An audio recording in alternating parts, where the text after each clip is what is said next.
Bisik, Bincang Asik Administrasi Publik. Hai Pups, kembali lagi di Bisik Bincang Asik. Ayo kita kulik. Sebelumnya perkenalkan, nama aku Naswari Dinta dari Administrasi Publik Angkatan 2024 sebagai moderator yang akan menemani kalian kulik informasi bareng narasumber Bisik kali ini. By the way, sebelum masuk ke topik obrolan nih, aku pengen tahu dulu kabar kalian yang lagi nonton itu gimana. Aku harap kalian selalu sehat dan bahagia selalu ya Pups, dan jangan lupa minum air putih yang banyak dan istirahat yang cukup. Mungkin kalian udah kepo banget gak sih sama tema Bisik kali ini tuh bakal seperti apa? Tapi sebelumnya aku mau tanya dulu nih, kalian udah ada gambaran tentang karir kedepannya belum sih? Kalau kalian belum ada terkait gambaran karir kedepannya, pas banget kalian harus nonton Bisik sampai akhir. Mungkin langsung aku spill tipis-tipis aja kali ya Pups, tema Bisik kali ini tuh apa. Jadi tema Bisik kali ini itu Alumni Talks yang nanti kita akan membahas terkait seputar karir bareng alumni AP Visip Unsut. Mungkin kalian kepikiran gak sih kalau jurusan AP itu bisa kemana aja sih? Emang iya cuma bisa jadi pegawai PNS? Dan masih banyak pertanyaan lain dong, karena jujur aja sebagai mahasiswi semester 3 aku tuh sering banget bertanya-tanya lulusan AP tuh mau kemana aja sih. Dan aku pun yakin kalian mungkin pernah kepikiran terkait pertanyaan itu. Makanya dari itu kita langsung aja ke sesi podcast.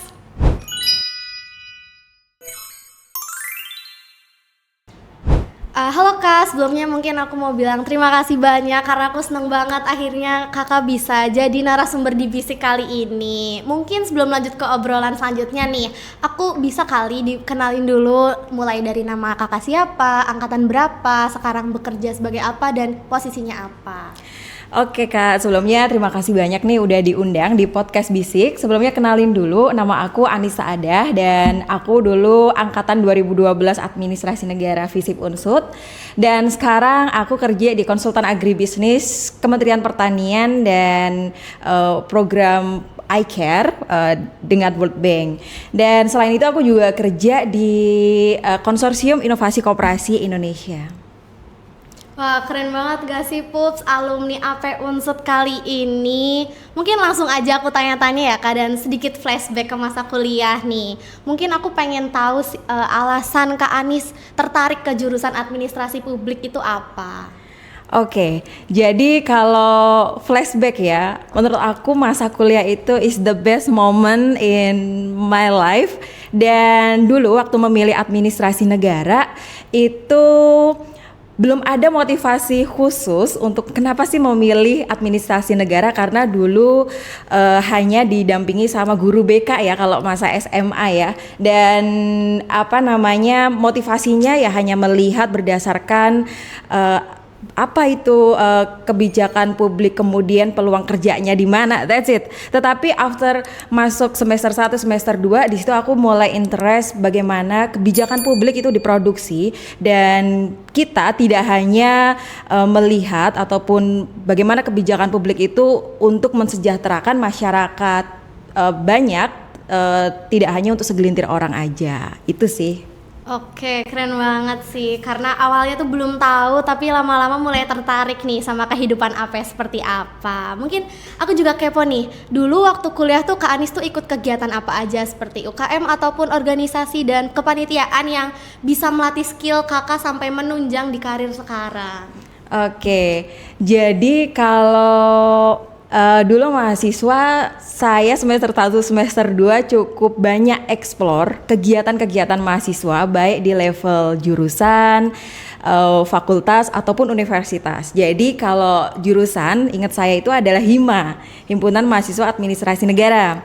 Terus di level fakultas itu ada beberapa yang random banget seperti rohis, terus fotografi, terus ada tari, itu saya ikut semua. Terus kalau univ itu aku ikut yang saya lupa namanya, tapi yang relate ke bahasa Inggris waktu itu. Nah, jadi aktif banget. Jadi kos-kosan itu seperti tempat buat ganti baju aja gitu kan, karena lebih banyak kegiatannya itu di luar gitu. Dan kemudian setelah semester 4 mungkin atau semester 3 saya udah mulai tertarik sama organisasi mahasiswa di luar dari kampus. Waktu itu terkait dengan HMI, kemudian FMN.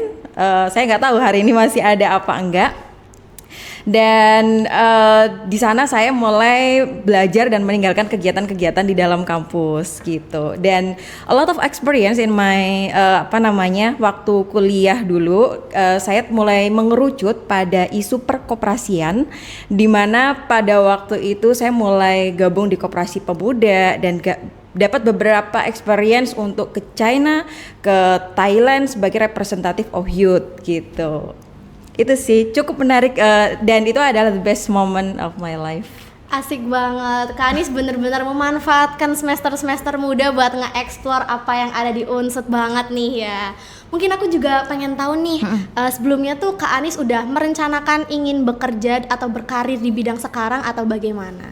Oke, aku mau nanya dulu nih, kakaknya sekarang semester berapa? Aku semester 3. Semester 3, udah memikirkan belum after graduate mau kerja di mana? Jujur sekarang aku baru terbayang-bayang pengen masuk ke perpajakan. Oh, perpajakan.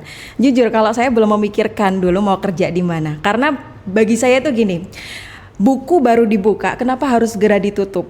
Kenapa harus langsung endingnya? Harus tutup buku gitu loh. Padahal yang paling penting itu adalah bagaimana kita menulis the journey inside the book gitu. Jadi jangan mungkin kalau kenapa saya tidak memikirkan untuk langsung buru-buru closing, endingnya mau kemana, karena itu nanti akan berpengaruh mental modelnya itu langsung hasil, tidak mencintai prosesnya. Nanti kalian kerja 3 tahun langsung kalau mau pensiun mau ngapain, wah nggak seru banget kan.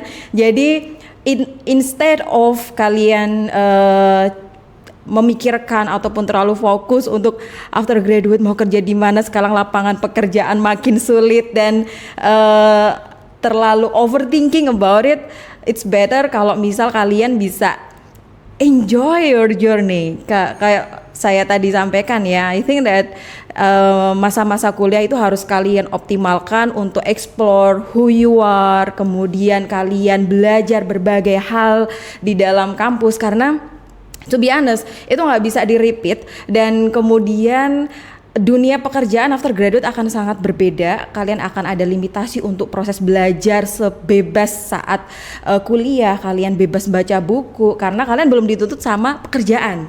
Kalian belum dituntut untuk 9 to 5 routinity, dan kalian juga tidak dipaksa untuk getting the money. Belum ada anak, belum ada suami kan. Jadi explore aja dulu. Dulu waktu awal-awal saya sama teman-teman itu juga nyoba beberapa usaha seperti bisnis lele, ternak lele. Padahal kita administrasi negara, dan itu kita teman-teman namanya itu kepompong, kumpulan anak-anak AN yang nggak ngerti budidaya lele, tapi budidaya lele, dan dalam 3 bulan langsung mati semuanya. Tapi it's okay, karena itulah prosesnya gitu loh. Keseruan, kemudian ya having fun selayaknya anak muda aja gitu sih, nggak usah terbebani sama the ending gitu. Tapi memikirkan mau bekerja di mana itu juga bagus ya, artinya kalian punya roadmap, kalian punya jalan, tetapi jangan jadikan itu menjadi patokan utama untuk kalian itu menghabiskan energi hanya fokus di sana aja. Mungkin itu sih.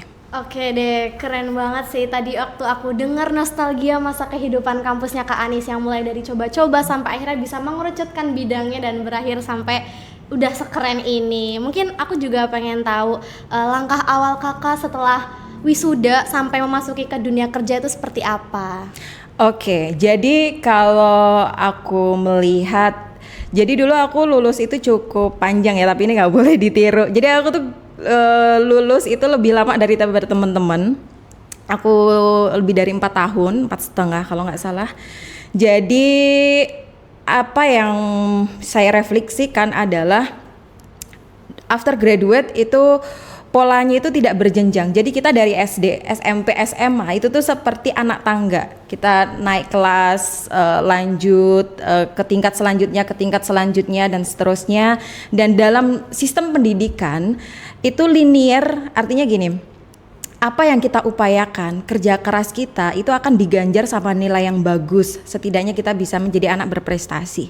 Tetapi di dunia kerja, kalian akan menghadapi eh tidak linear itu, di mana kerja keras tidak selalu diganjar dengan kesuksesan, kerja keras tidak selalu dibayar dengan gaji yang tinggi, tetapi banyak sekali variabel di dalamnya, entah itu privilege, connection, apalagi keberuntungan dan lain sebagainya. Nah, itu akan menjadi variabel-variabel yang membuat kalian, mungkin bisa saya katakan itu kalian akan mengalami fase yang namanya quarter life of crisis gitu. Karena kalian akan melihat, oh ternyata dunia setelah kuliah itu sangat sulit ditebak, sangat sulit untuk diprediksi, dan kalian sedikit gagap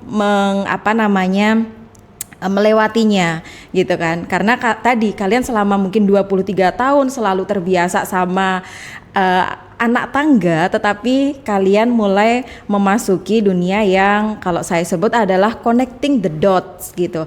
Connecting the dots itu artinya adalah kalian melihat pola-pola untuk kalian bisa menghubungkan satu sama lain, mulai dari latar belakang kalian, kemudian jaringan kalian, dan seterusnya nanti itu akan dikonekkan, dan itu dunia kerja di sana. Nah, dulu saya memulainya, beruntungnya saya adalah memiliki mentor yang mengarahkan, yang mana saya memulai dari merintis usaha namanya lembaga inkubator untuk startup digital. Sekali lagi saya sudah menemukan mungkin ketertarikan saya yaitu di bidang koperasi gitu. Jadi mulai dari sebelum saya kuliah itu sampai hari ini, karir saya itu di perkoperasian, pemberdayaan masyarakat, dan juga komunitas kayak gitu. Jadi mungkin supaya kita dalam satu frekuensi yang sama nih Mbak, bedakan antara job dan juga karir. Job is the short thing, pekerjaan jangka pendek untuk kamu getting the money. Tetapi kalau karir itu adalah jangka panjang, yang mana kamu bisa nge-build lebih teridentifikasi kamu itu siapa, who you are, kemudian sesuai dengan ketertarikan kamu yang bisa kamu perjuangkan jangka panjang. Contohnya gini, ada orang karir sebagai musisi, tetapi pekerjaannya bisa aja dia jadi barista, bisa aja dia jadi sales dan lain sebagainya. Tetapi karir itulah yang perlu menurut saya diperjuangkan sesuai dengan mungkin kalau bahasa sekarang itu passion, mungkin yang sering disebutnya itu adalah ketertarikan jangka panjangnya itu tuh apa gitu sih. Oke, aku amazed banget sih dengar penjelasan dari Kak Anis barusan. Aku juga tadi kan dengar nih Kak Anis tuh bekerja sebagai tenaga ahli di proyek iCare Kementan and World Bank ya. Yes. Mungkin bisa dijelasin dulu iCare itu seperti apa, peran dan tanggung jawabnya apa, dan mungkin tantangan terberat dalam proyek ini tuh apa?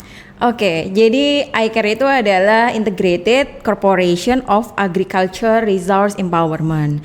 Itu adalah program dari Kementerian Pertanian dan juga World Bank, dan aku bergabung itu dari 2024, yang mana iCare sendiri itu adalah mengkorporasi pertanian dengan model koperasi. Jadi lagi-lagi saya terjebak dalam koperasi gitu. Nah, itu programnya itu ada di 9 kawasan di seluruh Indonesia untuk memajukan pertanian di seluruh Indonesia dengan berbagai komoditas yang berbeda-beda, mulai dari Lampung, Garut, Brebes, Pasuruan, kemudian Kalimantan Barat, Sambas, kemudian Manado, Sulawesi Selatan, Sulawesi Tenggara, dan juga NTB gitu.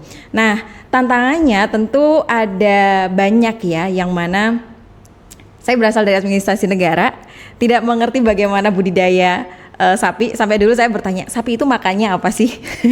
Karena ternyata in fact adalah sapi tidak hanya makan rumput, tetapi ada banyak hal yang dimakan oleh sapi. Nah, itu hal yang teknis. Tetapi even though saya nggak ahli dalam budidaya peternakan si sapi, tetapi itu menjadi salah satu tangan saya. Bagaimana caranya adalah saya bisa belajar cepat, bisa adaptasi di berbagai sektor, dan kemudian bisa mengaplikasikan knowledge saya, kompetensi saya di industri tersebut gitu sih. Itu sangat jauh ya, karena ya tahu sendiri saya budidaya lele aja langsung mati dalam 3 bulan gitu kan, apalagi sekarang terlibat dalam proyek pemerintah di 9 kawasan dengan semua komoditasnya itu adalah pertanian dan peternakan gitu sih.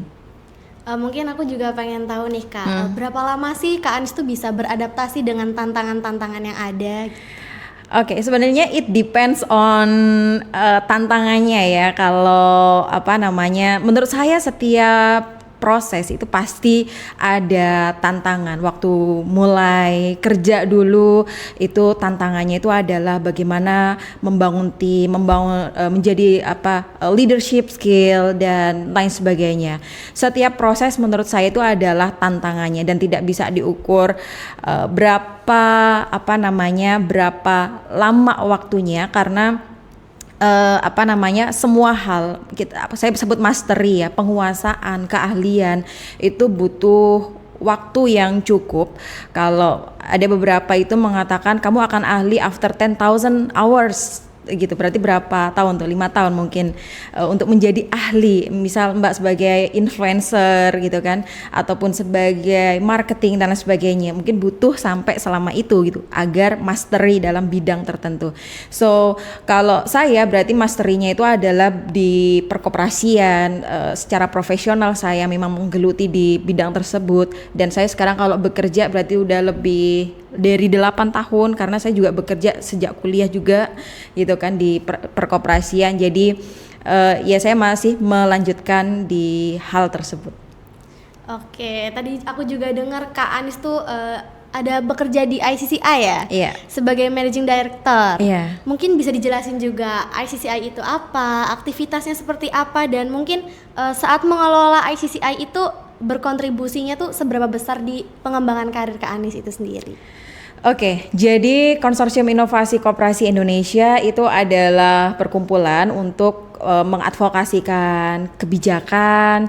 Kita dorong beberapa regulasi perkoperasian yang relevan dengan hari ini. Kemudian kita gerak di inovasi supaya anak-anak muda melihat koperasi itu bukan sebagai hal yang kuno, bukan hal yang jadul, dan juga menarik untuk saya menggeluti di dalamnya. Jadi bisa dikatakan saya ikut merintis lembaga ini juga bersama dengan teman-teman gitu kan, dengan rekan-rekan kerja lainnya, dan sebagai managing director tentu mengoperasionalkan secara keseluruhan perkumpulan ini. Dan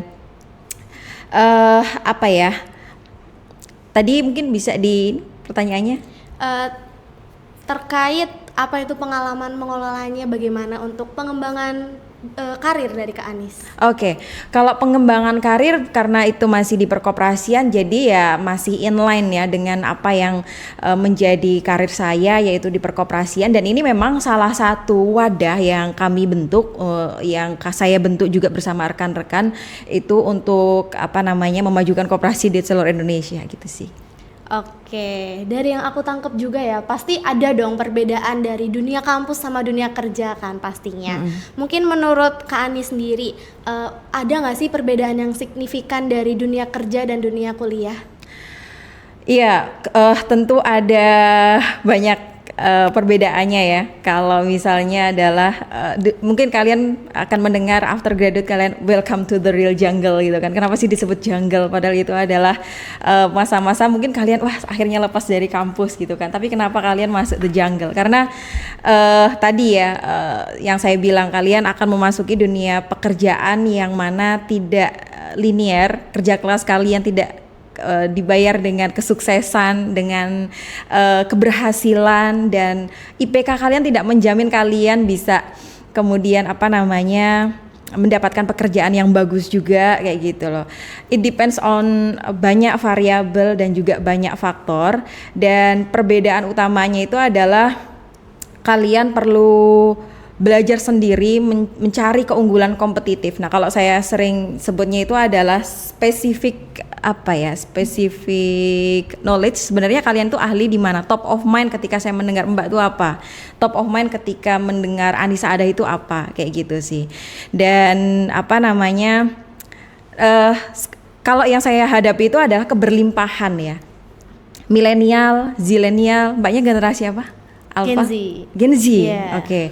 Nah, generasi kita mirip-mirip lah. Sepertinya selisih umurnya nggak begitu jauh ya.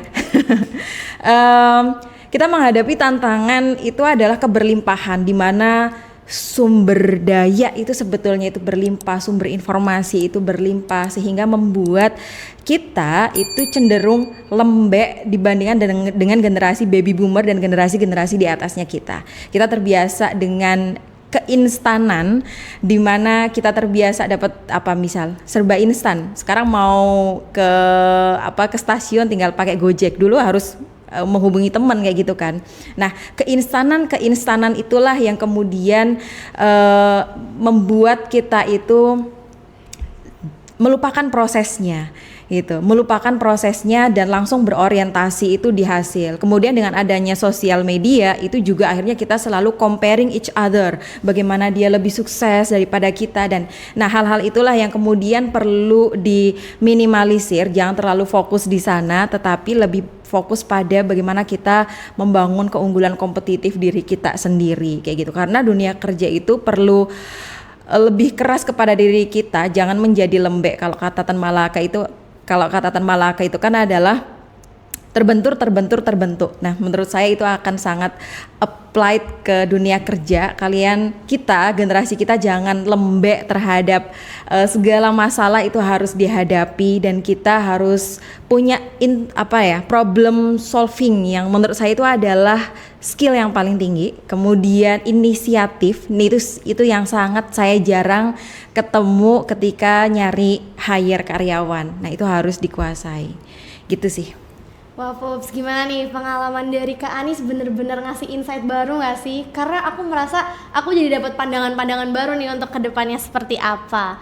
Mungkin karena aku masih kuliah nih Kak, kebetulan aku juga pengen tahu dari Kak Anis sendiri, menurut Kak Anis ada gak sih mata kuliah yang bener-bener menunjang karir Kak Anis sampai sekarang?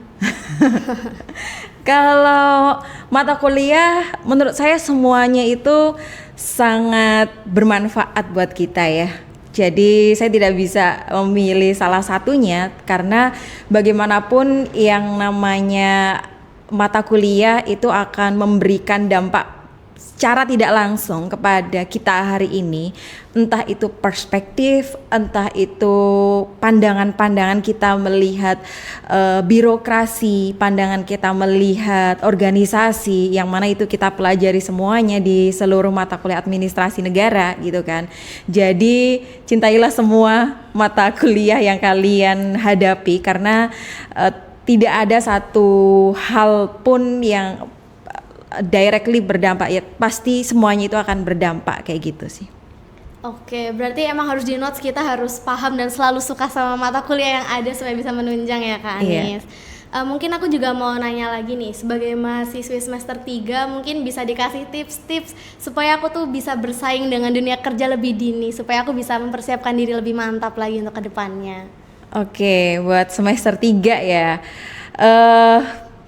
mungkin ini menurut pandangan saya adalah kalian jangan menjadi mahasiswa kupu-kupu, kuliah pulang. Sangat sayang sekali kalau kalian itu hanya menghabiskan dunia kampus, main ke kafe dan hanya ke kosan aja, tapi carilah peluang sebanyak-banyaknya, bangunlah networking semaksimal mungkin dengan berbagai aktivitas, entah itu kegiatan-kegiatan ekstrakurikuler, kalau sebutannya kegiatan ini ya, kemahasiswaan, UKM di kampus yang bisa menunjang kalian untuk dapat skill, setidaknya mulai dari networking, kemudian problem solving, kemudian inisiatif, membangun skill-skill itu yang kalian perlu dapatkan, karena dunia pekerjaan sekarang cukup challenging, karena tantangannya itu adalah apa yang menjadi kebutuhan dari industri pekerjaan selalu tidak terjawab oleh dunia kampus. Jadi ini demand dan ini supply itu tidak match gitu loh. Jadi itu yang perlu kalian harus waspada, dimana kalian nanti entry tahun selesai kuliah memasuki mungkin kita sebut bonus demografi ya, dan itu menjadi tantangan juga di Indonesia. Apakah bonus demografi itu lapangan pekerjaan mampu menyerap semua tenaga kerja, atau justru sebaliknya itu menjadi bumerang yang berdampak pada pengangguran yang tinggi, kemudian ketakmampuan menciptakan pekerjaan, usia produktif yang tidak terserap. Nah itu kan adalah tantangan besar bagi Indonesia ya. Jadi kalian harus melek akan skill-skill apa sih yang dibutuhkan di dunia pekerjaan sekarang di tengah sudah ada AI. Jadi di tengah adanya AI, bukan jawaban yang paling penting, tetapi justru pertanyaan itulah yang harus kalian miliki. Jadi sekarang pertanyaan itu much important daripada jawaban. Sehingga pertanyaan itu berasal dari mana? Pertanyaan itu berasal dari curiosity, kemudian specific knowledge yang tadi saya sampaikan, kemudian penggunaan AI saya dengan Mbak meskipun toolsnya sama, itu pasti jawabannya itu akan berbeda. Sehingga dunia pekerjaan ketika sudah terjawab dengan AI, apa yang bisa kamu offer? Nah itu yang juga salah satu hal yang harus segera dijawab. Keunggulan apa yang bisa kalian ciptakan daripada AI itu sendiri, gitu sih. Oke, langsung aku note nih dan aku ingat-ingat terus untuk kedepannya bakal kayak gimana. Mungkin aku juga pengen minta saran nih untuk mahasiswa ataupun fresh graduate yang nantinya baru lulus terkait menentukan arah karir kedepannya. Oke, kalau arah karir mulailah dari pertanyaan why. Jadi ada 3 buku yang menurut aku cukup signifikan berdampak ke aku. Pertama ada Simon Sinek, buku Why, bukunya warna merah, kalian wajib baca. Itu adalah hal pertama yang nge-guide saya, karir saya itu mau di mana. Saya ingat banget baca itu semester akhir di perjalanan kereta Semarang Purwokerto, dan momen itu yang cukup besar. Jadi sesimpel pertanyaan kenapa, mengapa itu harus dijawab sebagai fundamental arah kalian itu tuh mau menentukan karir itu kemana. Misalnya adalah kalian mau concern di dunia pendidikan, mengapanya itu tuh harus kalian jawab dulu sedalam-dalamnya gitu kan. Mengapa akhirnya saya memilih berkoperasi dari banyak sekali pilihan misalnya kan. Nah itu harus kalian jawab terlebih dahulu. Oh ternyata saya misalnya dulu adalah saya ingin menciptakan bagaimana sistem ekonomi itu berpihak secara adil, tidak hanya untuk ya beberapa orang saja, tetapi koperasi itu mampu menjawab segala adil, mengadministrasikan ekonomi tersebut secara adil kepada orang-orang yang berpartisipasi. Contohnya seperti itu. Nah, whatever your career itu should be tentukan dulu why-nya. Terus buku kedua juga Naval Ravikant. Naval Ravikant itu juga berpengaruh dalam karir saya. Itu adalah mengarahkan. Setelah kamu temukan why-nya kamu, itu kamu akan menemukan karir kamu itu mau kemana, dan juga specific knowledge. Kata kunci buku itu adalah specific knowledge. Specific knowledge itu adalah cari pengetahuan uniknya kamu yang tidak bisa diduplikat sama orang lain. Meskipun kalian sama-sama dari administrasi negara, tetapi specific knowledge itu adalah kompetensi yang sulit ditiru, sulit di copy paste lah. Misalnya adalah sama-sama dari administrasi negara, tetapi selama masa kuliah mbaknya belajar ngonten, kemudian bisa Corel Draw atau Photoshop, baca juga buku-buku sosiologi. Nah itu adalah specific knowledge yang tidak sama dengan orang lain. Itu seperti DNA lah, seperti DNA. Nah itu yang perlu di mastery, harus dikuasai gitu. Terus terakhir adalah ketika kalian udah menemukan why, kemudian specific knowledge, how to-nya, yang terakhir itu Robert Greene. Robert Greene itu selalu ngomong ini bukunya Skandal. Nah dia itu ngomong being louder atas apa yang kamu lakukan. Jadi seperti podcast ini namanya kan bisik yang berisik kayak gitu kan. Nah jadilah berisik atas karya-karya kamu. Kalau dia bilang tuh adalah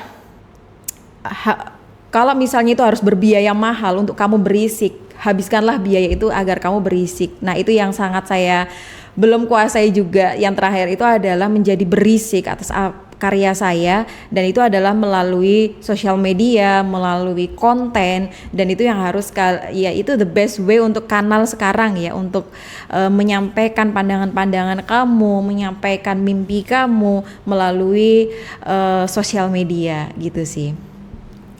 Oke, mungkin sekarang pertanyaannya agak beda nih Kak Anis. Kan dari tadi kita udah flashback terus nih dari zaman kuliah. Mungkin kalau seandainya Kak Anis dikasih kesempatan untuk balik ke masa lalu nih, waktu Kak Anis masih baru lulus, ada nggak sih 1 atau 2 kata yang ingin Kak Anis sampaikan ke Kak Anis di zaman itu? Oke, wah ini kembali lagi ya, flashback lagi jadinya. Oke, kalau ke saya berapa? 20 tahun. Abis fresh grade ya, around 10 tahun yang lalu ya. Mungkin adalah kalau bahasa Jawanya, Mbaknya dari mana? Aku dari Kebumen. Oh, dari Kebumen, oke, sama-sama Jawa ya. Kalau di Jawa itu ada filosofi itu ojong gege mongso, jangan terburu-buru untuk untuk achieving something ataupun bersinar dalam waktu yang singkat. Jangan menjadi balon terbang dengan angin yang kosong, tapi jadilah pohon yang rimbun dengan akar yang menjangkar kuat ke dalam tanah kayak gitu. Artinya adalah jadilah pohon dengan akar yang kuat, isi diri kita, fokus sama nilai-nilai yang harus dimiliki terlebih dahulu, kemudian isi dengan fokus, kalau orang bilang itu adalah pundak ke atas ya, itu betul banget, fokus pada improve skill kita, perkuat pengetahuan kita, kompetensi kita itu diperkuat dulu supaya kita itu ketika nanti momentumnya untuk tumbuh, untuk rindang itu sudah kuat, sehingga kalau mau diterpa angin itu tidak goyah, mau dikenain angin topan ataupun angin beliung juga itu tuh pohon itu tuh sudah kuat. Saya menganalogikan seperti itu gitu, karena tantangan terbesar after graduate itu kan kita tidak ada pemandu hidup ya, jalan kita itu mau kemana. Beda kalau misalnya sama waktu kita menjadi pelajar dan mahasiswa, itu kan ada guideline-nya, ada pemandunya, caranya kamu lulus, caranya kamu naik semester, itu kan semuanya itu kan ada ya, tapi hidup itu nggak ada panduannya, dan kalianlah yang akan menjadi pemandu atas hidup kalian sendiri. Jadi dulu tantangannya itu selalu tidak fokus ketika lagi ngonten, tertarik sama dunia A, tertarik sama dunia B, dan seterusnya gitu loh. Jadi ketidakfokusan itulah yang membuat saya menghabiskan waktu cukup banyak, yang sangat sayang sekali kalau misalnya saya kembali ke masa lalu adalah konsisten aja dulu, fokus sama beberapa hal yang bisa kamu kuasai, kemudian sampai impactful seperti itu. Jangan kemudian menjadi kutu loncat berpindah-pindah. Itu sih mungkin. Oke, last but not least nih Kak, pertanyaannya. Sebagai alumni yang sudah berpengalaman ya, mungkin ada nggak sih harapan, motivasi ataupun pesan untuk kita sebagai mahasiswa administrasi publik untuk karir kedepannya seperti apa? Oke, kalau misalnya advice saya untuk teman-teman itu adalah jangan terlalu overthinking dengan masa depan kalian, enjoy dengan prosesnya kalian. Jangan terlalu fokus sama hasil, tapi proses itu much more important daripada hasil. Dulu kata-kata itu adalah hal yang bullshit buat saya, tapi sekarang saya menyadari bahwasanya itu ternyata memang proses itulah yang penuh warna, dan itu adalah yang menentukan siapa kalian itu adalah dari prosesnya. Jadi instead of kalian fokus sama hasil, tapi lebih baik fokus sama proses bagaimana kalian itu bisa menikmati itu semuanya. Karena tantangan sekarang itu adalah mental health ya, jangan sampai kalian itu terkena burn out, terkena mental health dari dunia pekerjaan yang penuh tantangan, penuh tekanan, dan juga penuh persaingan. Tetapi lebih baik fokus sama proses dan membangun diri kalian sendiri. Itu sih mungkin, Mbak. Oke, terima kasih Kak Anis. Mantep banget gak sih jawaban dari narasumber kita kali ini. Apalagi kita langsung dengar dari narasumber yang berpengalaman. Gimana Pups, terjawab nggak sih pertanyaan kalian yang terhantui terus dari zaman maba? Atau mungkin ada maba yang penasaran juga dan lagi nonton Bisik kali ini? Semoga Bisik kali ini bisa ngasih insight dan pandangan baru untuk kalian ke jenjang karir berikutnya ya Pups. Tapi nggak kerasa nggak sih Pups, topik obrolan kita udah habis dan udah selesai di sini aja. Apalagi kita tadi sharing-sharingnya seru banget bareng alumni dari Administrasi Publik FISIP Unsut langsung. Kita jadi tahu kan kalau lulusan AP itu nggak cuma bisa jadi pegawai PNS ataupun pegawai pemerintahan, tapi bisa juga sebagai staf dari Kementan. Karena dari setelah kita lulus, kita sendiri yang akan menentukan langkah kemana yang akan kita tuju. Jujur aku merasa podcast kali ini tuh seru banget, apalagi narasumber kita asik dan enjoy banget ya, jadi bisa ngalir aja gitu. Semoga podcast hari ini bisa membuka mata teman-teman kalau jalur karir itu nggak selalu lulus, tapi juga selalu ada ruang untuk kita explore, berkembang, dan belajar selalu selagi kita mau beradaptasi dan berusaha. Sekali lagi aku mau mengucapkan terima kasih sebesar-besarnya ke Kak Anis karena udah menyempatkan waktu di sela-sela kesibukannya untuk hadir sebagai narasumber Bisik kali ini. Mungkin bisa kasih tepuk tangan yang meriah dulu dong teman-teman. Aku juga mau berterima kasih banyak untuk para penonton yang udah antusias dengerin podcast Bisik kali ini. Aku Naswa, pamit undur diri. Sampai jumpa di Bisik selanjutnya. Bisik, bincang asik, saatnya kita balik. Bye-bye.